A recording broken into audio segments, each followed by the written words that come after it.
Well, we've made it to the second video, I see. Now we start answering some questions. Firstly, where do we come from?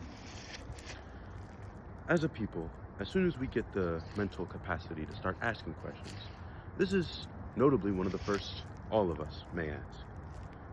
This is my little microphone here, by the way. We're recording out in nature tonight, and I think that's very sensible. To make this video in nature, it sort of conjures up images of birth and life, and also death. This branch that I stand and that my phone is sitting on as I record right now may be on the verge of death. You watching this video may be on the verge of death, or you may be on the verge of life if you are bringing new life into this world. But where does it all come from? This branch came from something, and you came from something, and ultimately we all kind of are branches on the tree of life. But where does that tree come from? Well, it's an existential question. The religious man will conjure up images of Eve and Adam,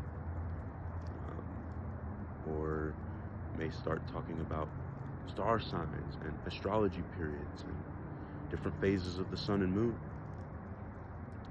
But is there a such thing as eternality? Do we live on forever? Can we exist continually? And the answer is yes. Ultimately, we all come from the same place, but that place is eternal. That's one thing for sure. It has to be eternal, wherever we came from. And ultimately, in a way, that makes us eternal.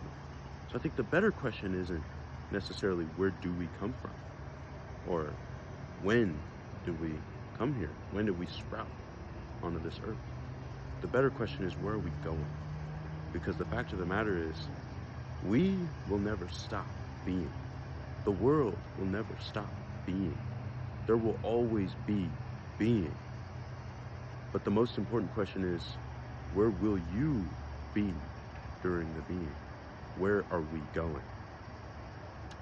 Well, one may say heaven, one may say hell, one may say we go nowhere, and we stay here in the ground forever and ever.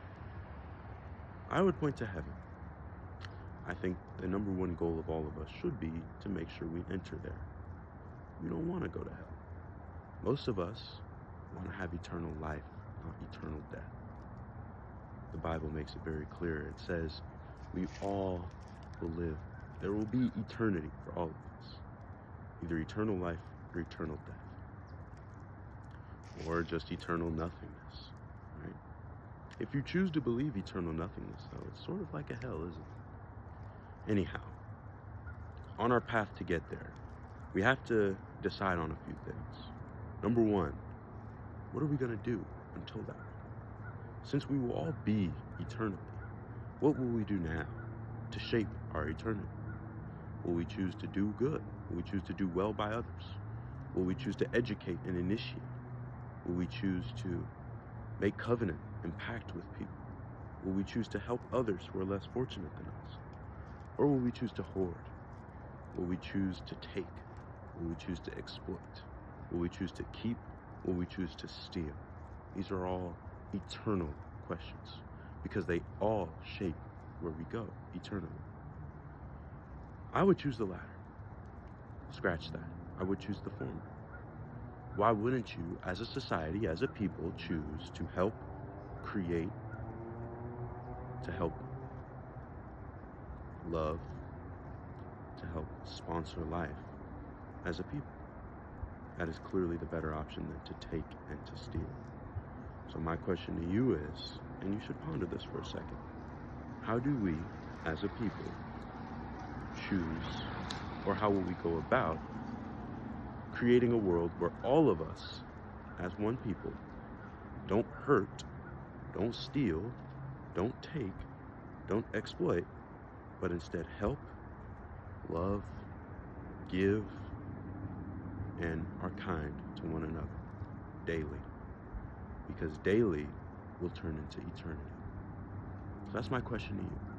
How do we, as a race, in relation to other races that inhabit this planet, go about creating a better life daily for each other that will ultimately lead to a greener pasture in eternity.